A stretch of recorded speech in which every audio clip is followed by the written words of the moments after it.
Thank you for tuning in and welcome back to the Sandwich Coherency. So let's just go ahead and jump right into this. Today I want to talk about freedom of speech and the importance of it and the necessity to hold on to it. And the fact that there are people out there still to this day who are out there screaming for such idiotic things such as making hate speech illegal. And mind you, what hate speech basically means to them is things that hurt their feelings, things that they don't agree with. And the root of the term hate speech is hateful. So basically, they want to make laws against the use of hateful speech. What people forget is when it comes to trying to pass a law like this, you have to recognize that you are giving authority of this over thought. You know, it's not just speech, it includes your thought, and you're handing that over to someone else. That's the part that people don't understand. Like, okay, if you hear things that you consider hateful, fine. Okay, there you go. That's all there is to it. You can either walk away from it or you can rebut it. You know, work on your conversational skills. But just because something hurts your feelings is not a reason that someone should have the law come to their door. But let's just go ahead and jump right into the section with Josh Hawley real quick. And it kind of goes into what we're talking about. Notice a pattern, though. The FBI field office in Richmond on the 23rd of January of this year issued a memorandum in which they advocated for, and I quote, the exploration of new avenues for tripwire and source development against traditionalist Catholics, it's their language, including those who favor the Latin Mass. Attorney General, are you cultivating sources and spies in Latin Mass parishes and other Catholic parishes around the country? No, the Justice Department does not do that. It does not do investigations based on religion. I saw the document you have. What did you do about it? It's appalling. It's appalling. I'm in complete agreement with you. I understand that the FBI has withdrawn it, and it's now looking into how this could ever have happened. How did it happen? That's what they're looking into. But I'm totally in agreement with you. That document is appalling. I'll tell you how it happened. This memorandum, which is supposed to be intelligent, cites extensively the Southern Poverty Law Center, which goes on to identify all of these different Catholics as being part of hate groups. Is this how the FBI, under your direction and leadership, is this how they do their intelligence work? They look at left-wing advocacy groups to target Catholics? Is this what's going on? I mean, clearly it is. How is this happening? The FBI is not targeting Catholics, and as I've said, this is an inappropriate memorandum, and it doesn't reflect the methods that the FBI is supposed to be using. Should not be relying on any single organization without doing work. Let me just ask you, as my time expires here, a very direct question. How many informants do you have in Catholic churches across America? I don't know, and I don't believe we have any informants aimed at Catholic churches. We have a rule against investigations based on First Amendment activity, and Catholic churches are obviously First Amendment activity. Well, but I don't know a specific answer to your question. You don't know the specifics of anything, it seems, but apparently on your watch, this Justice Department is targeting Catholics, targeting people of faith, specifically for their faith views. And Mr. Attorney General, I'll just say to you, it's a disgrace. I think he knows. He has a little bit of an idea. But again, this is another situation where they just don't answer questions. But again, these Catholic groups that they're talking about, I'm pretty sure these organizations that they're saying these people are members of happen to be pro-life groups that don't believe in abortion. Okay? So you have to understand, groups like the Southern Poverty Law Center think that the things that those people say is hateful. They do not like them. And if they had their way, those people would be in jail. Because in the end, hateful speech is hateful speech. It will be a broad spectrum of what is and what isn't. So again, let me get back to the point. If someone says something you find hateful, well, let's just say the first step is to give them a fine. So we give them a fine. And This person says, I'm not going to pay that fine because this is ridiculous.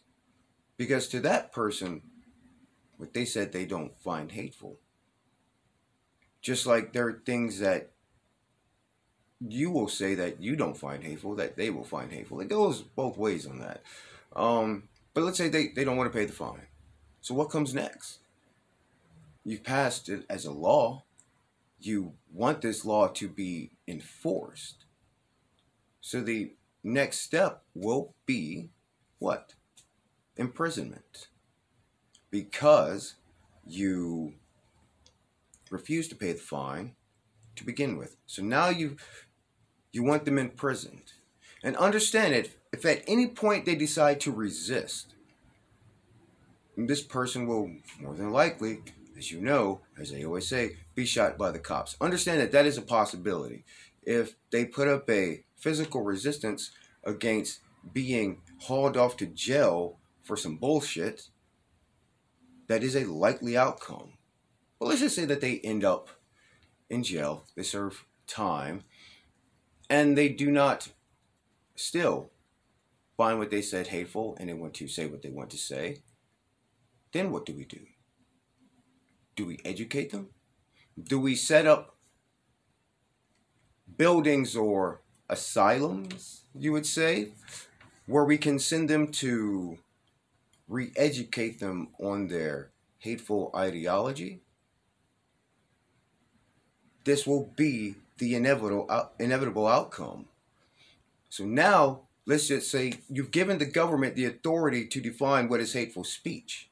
They have to prevent hateful ideology, hateful speech. And the reason I say hateful ideology is because they don't want you to think these things so that you can say them. So now we have to create curriculum for children and for businesses and employment that people have to abide by. We have to set incentives for people to turn on their neighbors, to turn in people who say things that the government finds hateful or maybe misinformation or things like that. And people will quickly turn on each other. We saw it during these past couple of years in these lockdowns, how quickly people were quick to attack their brethren because they saw them outside walking without a mask. How quickly, when the idea of resources could be scarce, people began to attack each other in droves. So people will quickly turn on each other, especially if there's going to be a reward in it for them. And now you're starting to sound like North Korea or the CCP. Because in order to have a hate speech law to ban speech, you have to ban thought. Now, the problem is, it's pretty sure that if you can get them to pass a hate speech law, you're more than likely probably going to get a constitutional amendment. And there comes the bigger problem. You know, you won't be able to go out into the street and say terrible, horrible things about the person running for president or governor that you do not like. You'll have a situation like you had recently in that one African country where the leader had a journalist imprisoned because he took a photo of him pissing himself.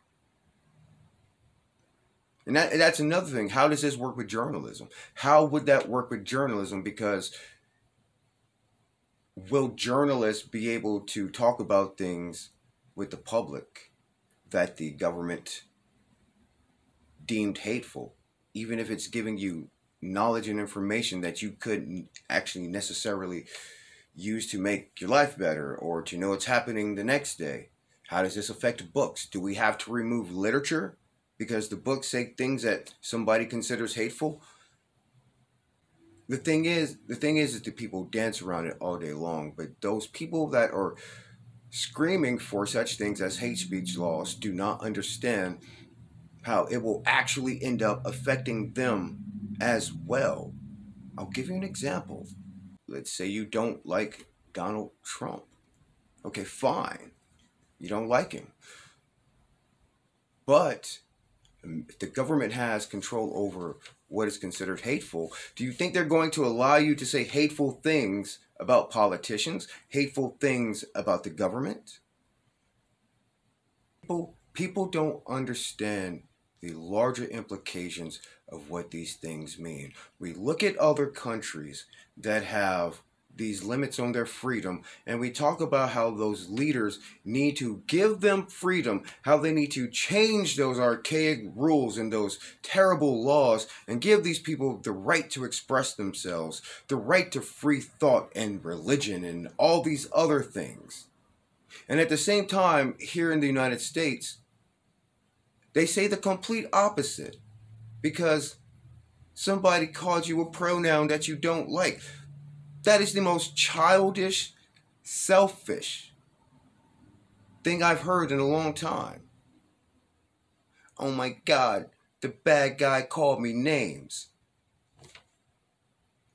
Come on, like seriously. All of society should be put into the corner and have to suffer through timeout because they hurt one person's feelings, two people's feelings. I mean, think about it. Journalists had been fired and lost their jobs because one or two people wrote into their place of employment and said they didn't like what the bad man or woman said. It hurt their feelings. That has happened. This is not some kind of speculation or anything. People have had their bank accounts closed out because somebody wrote to the bank because the bad guy or the bad woman said something that hurt their feelings. Now just imagine that being law. You're literally giving the government exactly what they want. You have the World Economic Forum. You have the United Nations. You have the World Health Organization. You have social media and all these other people, as well as your political leaders, that they literally want to control what you think and say. They tell you on a regular basis that they want that power to control access to information. They want to control the power of your thought. The World Economic Forum, how many videos have you seen from this last one where they're telling you they got all these new methods to monitor your brain waves? You know, all these things are coming up with to know what's going on up here. And people are so blindsided